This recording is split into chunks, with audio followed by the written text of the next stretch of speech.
The meeting's over, the manager says, sliding a termination letter across the table. You're done here. Maya doesn't answer. Her hands are flat on the conference table. Her son sits in a chair too big for him, legs swinging, a green dinosaur clutched in his fist. HR waits with a pen. Security stands by the door. Please sign, HR says. It's policy. The glass door swings open before Maya reaches for the pen. A tall man steps in like he owns the room. He isn't on the calendar invite. He isn't wearing a badge. He looks at the boy, at the dinosaur, at the paper. Hold it, he says. His voice is steady. I was that kid. Trent, the manager, blinks. This is a closed. No, it isn't, the man says. Who wrote this termination? HR stares. Who are you? He points at the letter. Who wrote it? Trent's mouth tightens. I did, for cause. The man steps closer. He picks up the letter. He doesn't even read it. He just looks at the crease in the paper like he's considering what a crease can do. My name is Jonah Rios, he says. I start today, CEO. No one breathes. He looks at the kid again. I said I was that kid. Let's start over. The security guard shifts his weight. HR lowers the pen. Maya's son squeezes her sleeve with his free hand. Tell me exactly what happened, Jonah says. From this morning, every minute that matters. Maya opens her mouth, but nothing comes out. She hasn't slept. She thinks about rent. She thinks about her son. She thinks about the call she closed at 1020 a.m. while he colored a rocket ship and pretended not to hear the word budget. Trent clears his throat. She brought a child into a secure floor. That's a violation. We can't enable that. Jonah doesn't look at him. I didn't ask you. Maya finds her voice. It's low and even, like she's using it sparingly. The sitter's daughter broke her arm last night, she says. ER all night, no backup this morning. Leo didn't have school. I texted Trent at 6:17 a.m. No response. Launch call at 10. Client CFO asked for me by name. I brought him with noise-canceling headphones, a coloring book, and an apology to the receptionist. He sat at an empty desk. He didn't speak. I ran the call. We kept the account. Jonah studies her face. Then, Trent slacked me to come to this room. Jonah looks at HR. Policy says zero tolerance for what exactly? Parenting during a childcare emergency, HR swallows. Policy says no non-employees beyond reception without pre-approval. Who approves? Jonah asks. Managers, HR says. So she texted her manager at 6:17, Jonah says. No response. She made the call anyway. And you moved to terminate. Trent shifts in his chair. This is bigger than a call. Boundaries matter. Other staff saw the child. It undermines professionalism. The boy inhales. It's small but loud in the room. Jonah looks at him. What's your name? Leo, the boy says. Hi, Leo, Jonah says. Did you make a rocket ship? He nods at the crayon drawing beside Maya's laptop. A desk, a rocket, stick figures. A blue stick figure labeled Emoem. A green dinosaur, huge. Leo nods. He holds the dinosaur a little higher. Jonah meets Maya's eyes. We're not signing this, he says. Not today. He looks at HR. Find me the policy doc. Find me the Slack threads. Find me the security tape if we have it. And bring me the receptionist who saw them come in. He puts the termination letter back on the table, but not where Trent left it. He sets it in front of himself. Start there, he says. Because in this room right now, I'm the one who was that kid. He doesn't explain it. He doesn't need to. 2 hours earlier, Maya left the apartment with her son's backpack, her laptop, and a plan that she knew wasn't a plan. The sitter's text came at 5:03 a.m. Can't take Leo today. At hospital with Daniela. I'm sorry. It wasn't the sitter's fault. It wasn't anyone's fault. The city didn't care about fault when the rent was due. She called her ex straight to voicemail. She texted. He replied at 6:09 a.m. Can't, out of town. She didn't ask where. It didn't matter. The launch call was set. The client had threatened to walk twice this month. Maya had promised deliverables, timeline calm. She'd been the only one inside who could talk the CFO down without making a new promise no one could keep. Buddy, she said, kneeling by the couch where Leo slept face down with his mouth open. We're going to my work this morning. It'll be an adventure. You'll have headphones. There are spinning chairs. He blinked, then smiled. Spinning chairs. And pens you're not allowed to take, she said, trying to make it sound like a rule he'd love to break. He laughed. He doesn't know rent. He knows spinning chairs. She made pancakes. He ate too. Her stomach twisted. At 6:17 a.m., she texted Trent, sitter emergency, bringing Leo for the 10 a.m. call. He'll be at my pod with headphones. No other options. Please confirm. There was no reply. At 640, she packed extra crayons and a green dinosaur. At 710, she held Leo's hand in the elevator. He jumped to watch the floor numbers light, 1 to 9. He squeezed her fingers like it was a game. Layla, the receptionist, looked up when they stepped into the lobby. She took in the dinosaur. The kid's smile, the tired mom eyes. "Morning," Leela said softly. "We had a feeling someone would try to be a superhero today." Meyer exhaled. "I'll be fast and quiet," she said. "Promise." Leela slid over a visitor sticker. She wrote Leo in big block letters. She drew a smiley face. She didn't ask for a manager's approval. She didn't ask anything. "Sit him at the big window," Leela said. "Near the plant, less traffic. If anyone asks, I'll handle it." Marcus, the security guard, held the elevator door for Leo. "You like dinosaurs, little man." "This one eats meteors," Leo said, serious. "Good," Marcus said. "Someone has to." On 9, the floor hummed with launch energy. Cartons of sparkling water stacked in the kitchen, sticky notes everywhere. Design eating bagels at a table, crumbs and marker caps. Engineers standing around a screen with lines of code that looked like a city at night. Aaron, a product manager who loved rules when they applied to other people, glanced up as Leo slipped into Maya's pod. Her eyes flicked to his visitor sticker. She smiled with half her mouth. "Cute," she said, using a tone that wasn't. Maya set headphones on Leo.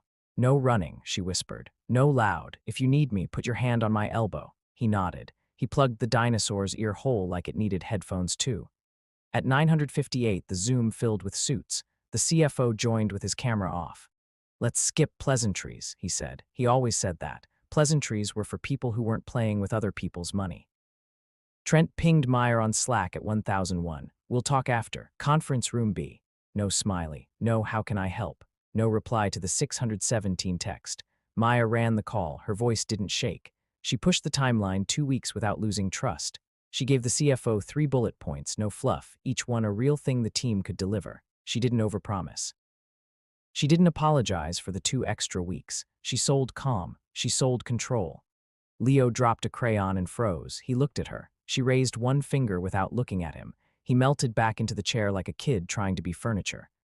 At 1027, the CFO said, "Fine, we stay, but if you miss the next date, we're done." Maya smiled. "We won't." Aaron snapped a photo when Maya leaned down to pick up the crayon. The frame had the kid, the dinosaur, and a corner of the company logo. She sent it to a private Slack with 3 other managers. "This what we're doing now." One of them sent it to Trent. At 1044, Trent sent a calendar invite, HR plus Maya. The subject line didn't blink. It didn't need to. Maya kissed Leo's hair. 2 more minutes, she whispered. "Go ask Leela for a cup of water. Tell her you're visiting the plant." He nodded. He loved the plant like it was a pet. He slid off the chair quiet. He knew how to be small. Leela winked when he reached the desk. "Plant water coming right up," she said. By the time Meyer entered conference room B, HR was already there. Trent waited with his hands folded like a teacher about to give a speech about respect. A printout sat in front of him. He didn't look at her eyes. He looked at her badge. "Close the door," he said. She did. He started with policy. No context, no questions. Policy. When he finished, he set the paper down like it was a verdict he hadn't authored. HR slid the pen. "We'll make sure your benefits remain active through the end of the month," she said, as if that was a gift. Maya sat down so she wouldn't fall. She thought about the 10 a.m. call. She thought about the text at 617. She thought about Leo's handwriting on the fridge, the one where he wrote a moem in wobbly letters on a sticky note and stuck it on her computer. She thought about how she had kept the client and how that didn't matter here. She didn't speak. She tried not to show how her hands shook. Marcus buzzed the conference room. "Excuse me," his voice came through the speaker. "Sorry to interrupt, but there's someone here to see Trent. Says it's important." Trent rolled his eyes. "I'm busy." The door opened anyway. Jonah walked in. He had a jacket but didn't wear it. He had a tie but didn't need it. He had the look of a person who has listened to nonsense many times and learned to cut it at the right moment. Now he cut it. The room stopped moving. Then he said it. "I was that kid." And the room started again, but in a different direction. The next 15 minutes were not normal. Jonah asked for the receptionist. Leela came up with Leo holding a paper cup. Jonah told her to sit. He asked Marcus to stay. He told Leo he could sit in the chair at the head of the table if he wanted. Leo looked at his mom, then climbed up with the dinosaur tucked under his chin. Trent tried to take control. He couldn't find the handle. Jonah slid the termination letter across the table to himself. He didn't sign. He didn't push it back. He kept it like he might use it for a different purpose. "Leela," he said, "what did you see at the lobby?"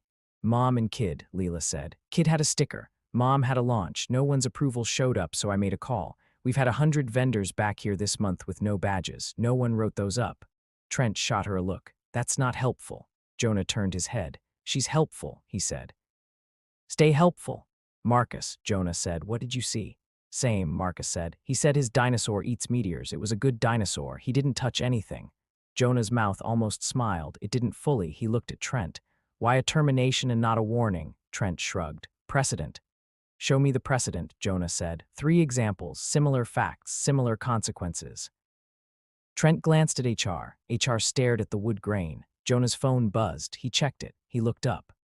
By the way, he said, like it was a footnote, your private Slack is not private. HR keeps a record. Whoever posted the photo of a child in an office should schedule some time with legal.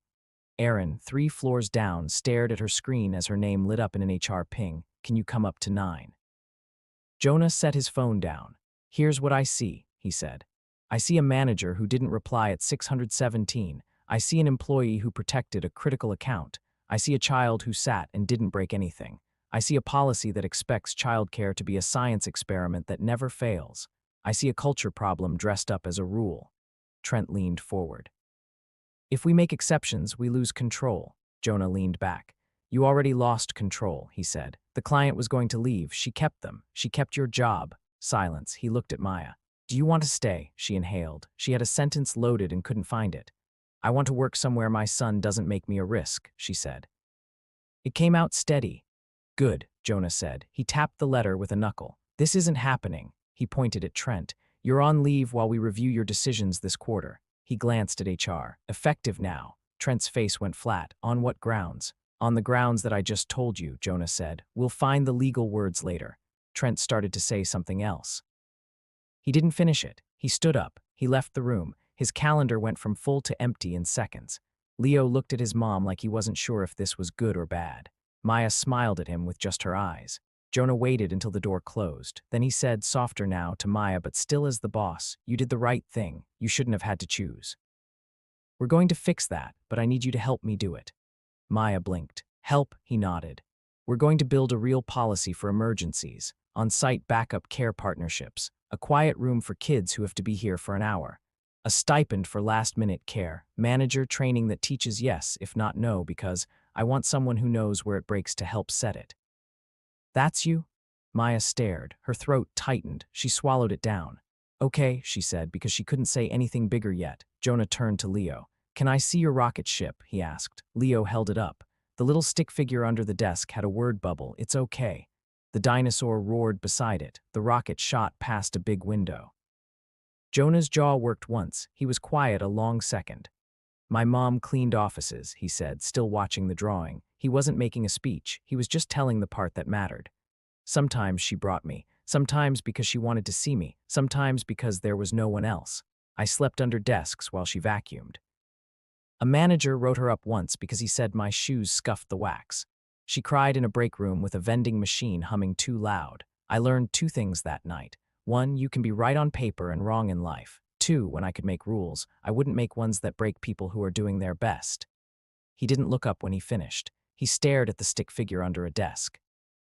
I was that kid, he said again, softer. He stood. Bring me the client, he told HR. Let's call them. Let's tell them who kept them. The next day, the CFO sent an email. Thank you for pushing for the 2 weeks and not letting us blow up our own schedule. We appreciate the adult in the room. Jonah forwarded it to the executive team with 4 words. This is your benchmark. Legal called Erin into a room with frosted glass and told her that sharing pictures of children at work is not a culture chat. It's a violation. She cried. She said she didn't mean it like that. She meant it like for the brand. HR nodded and wrote it down. They gave her training and a final warning. They gave her work that couldn't hurt anyone. Trent didn't come back. It turned out this wasn't the first time he used policy like a bat. On the 9th floor, they cleared out a small room with a big window. They put in 2 chairs that spin and a shelf with puzzles that aren't missing pieces. They installed a lock that opens with a badge and a sign that says Quiet Room. Leela stocked it with paper and a box of crayons that still look like crayons. She drew a dinosaur on the whiteboard. No one told her not to. Marcus put a sticker on the door that says in case of meteors. Maya took on a new title, program lead, workplace flexibility. It sounded bureaucratic. It felt like a lever. She met with engineers and asked what they need to be humans. She met with managers and asked what stops them from saying yes. It wasn't money most of the time, it was fear. She wrote scripts for them. Yes, if we set you up at the quiet room for an hour. Yes, if you log off at 5 and catch up later. Yes, if we rotate coverage. She wrote a policy that was 1 page, not 12. It fit on a fridge. It said, "Life happens. Tell us fast. We'll meet you in the middle." She sent it to Jonah. He replied 10 minutes later, "Print this, frame it." 2 weeks later, they rolled it out in an all-hands. Jonah told a story about waxed floors and vending machines. He didn't cry. He didn't need to. The room did the work. Maya stood behind a lectern and tried to pretend her voice wasn't shaking. She looked out and found Leela. She found Marcus. She found Leo, sitting in the quiet room with a headset and a dinosaur, watching a cartoon with the sound off because someone told him his mom was on TV and he didn't want to mess it up. She spoke into the mic. "When you make rules, think about who they land on," she said. "Think about the person who is trying to be both an employee and a parent and a human at the same time. If your rule solves more fear than it solves problems, it's not a rule we need." After, people lined up to talk to her. A developer said her daycare called once when she was on call, and she took the pager with her into a nap room. A finance analyst said his dad was in a hospital, and he kept pretending he was coughing because he didn't want anyone to see him in the stairwell crying. A janitor said he'd hid his son in a closet once because he didn't have the $20 to pay the neighbor. They weren't policy questions. They were no longer secrets. A month later, the CFO assistant sent a gift to the 9th floor. It was a rocket made of Legos. It had a little astronaut and a little green dinosaur. It said, "Thanks for making us stay." Maya put it on the shelf in the quiet room. She watched Leo run in that afternoon after school and stopped dead at the door. "For me," he asked. "For us," she said. "For when meteors hit." He climbed into the spinning chair and didn't spin. He just stared at the rocket. Jonah knocked on the doorframe and leaned in. He had the look of a person who never gets to be still. He tried anyway. "How's the room?" He asked. "Perfect," Leo said. He didn't know how many rooms get to be that. He just knew this one had his name on a sticker in the desk drawer. Jonah glanced at Maya. "Client sent a note," he said. "Said you made them feel like not panicking was an option. That's rare." Maya smiled. She had slept for 3 nights in a row. That felt rare. He crouched beside the chair. "Hey, Leo," he said. "You know how your mom kept a rocket from crashing?" Leo nodded like he'd been there. He had in his way. "She did that," Jonah said, jerking his chin at the rocket. "And she did this." He tapped the quiet room sign. Leo put the dinosaur on the table and patted it like a pet. "Does this mean kids can come to work?" he asked. "It means when the sky falls for an hour, we don't pretend it didn't," Jonah said. He stood. He looked at Maya. "You'll get people who think this is too soft," he said, like a weather report. "They'll say the world won't bend. They'll say life is hard. They'll ask if we're going to build a room for every problem." Maya watched Leo line up crayons by height. "We built it for an hour," she said. "People can handle 12 hours of hard. It's the hour that takes them out." He nodded. He checked his watch. He didn't leave yet. He looked at the rocket again and the tiny astronaut holding a flag. He looked at the green plastic dinosaur balanced on a Lego wing, ridiculous and perfect. "My mom would like this," he said. "She'd like the sign," Maya said. He nodded. "She used to say, don't make people choose between doing the right thing and keeping their job. She didn't have the power to make that true. I do." He turned to go. He stopped in the doorway. He didn't look back when he said it this time. He didn't need to. "I was that kid," he said. He left, and the door swung shut. 3 months later, a winter storm hit the city and shut down half the schools. The 9th floor stayed open. People brought kids with boots and backpacks. They sat 3 at a time in the quiet room and watched silent cartoons while their parents answered emails 2 doors down. Someone taped a paper snowflake to the window. Leela made hot chocolate in the break room and pretended it was for the visitors. Marcus set up a sign-up sheet that he didn't need, just so people felt there was order. No one made a rule for that day. They didn't need one. The rule had already been made. Somewhere in a different city, a manager read a memo from a competitor about an emergency care policy and snarled and wrote "no" in a margin. Somewhere else, a janitor brought a kid in late because he had no choice and put him in the chair at the end of the hall with a comic book, and a supervisor saw and kept walking. It doesn't fix everything. It doesn't fix rent. It doesn't fix broken arms or absent dads or the hours between midnight and morning when help doesn't answer. It doesn't turn a job into a heart, but it tells the truth about the hour that breaks people. And sometimes, that's enough to hold them together for the rest. When it's quiet, Maya thinks about a different room with a vending machine humming too loud. She doesn't know which city. She doesn't know which floor. She knows the wax smell. She knows the paper that says policy can be a hammer or it can be a hand. Leo is taller by then. He starts to leave the dinosaur at home sometimes, not all the time. He still brings it when the weather says likely meteors. He stops at the door of the quiet room one afternoon and reads the sign out loud. Quiet room, he says, superhero serious, for emergencies. For humans, Maya says. He nods. He steps inside like he owns it. Down the hall, the CEO walks fast to his next meeting. He is a person in motion because he learned early that stopped is when you break. He doesn't stop for long, but he stops sometimes at the window outside the quiet room. He stands there for 10 seconds. He watches a kid draw a rocket and a dinosaur and a stick figure under a desk with a word bubble that says, "It's okay." He moves again. He has a meeting where someone will say the word policy like it's a threat. He has a sentence ready for that moment. Policy is what we do when no one is watching, he will say. The rest is paper. He will go home and call his mother. He will tell her about a room with spinning chairs. He will tell her that they write letters now that say, "We're glad you stayed," instead of "You're done here." He will tell her he made a rule with her name on it, even if it isn't on the sign. And in an office where someone once slid a termination letter across a table, there is a different piece of paper taped to a door. It says "Quiet Room," block letters in a child's handwriting. The dinosaur's tail curls around the queue. Maya walks past it on her way to a call. She touches the edge like a talisman. She doesn't need luck, not today. She already did the hard part. She opens her laptop. She speaks into a headset. She says adult things about budgets and dates and scope. There is a rocket made of Legos in the corner of the room, and it doesn't fly, but it keeps things from crashing. When people ask how it changed so fast, no one tells the story in a memo. They tell it in rooms like the one with the window. They point at a sticker that says Leo in block letters with a smiley face. They say, "A boss walked into a firing and said, 'I was that kid.' They say, 'We started from there.' They say, 'We didn't sign.' They say, 'We fixed it.' And if someone is still scrolling late at night, if someone's mind is lit up with fees and notices and weather warnings and a text at 503 a.m., there is a page somewhere with a one-page policy that says, 'Life happens. Tell us fast. We'll meet you in the middle.' It isn't a miracle.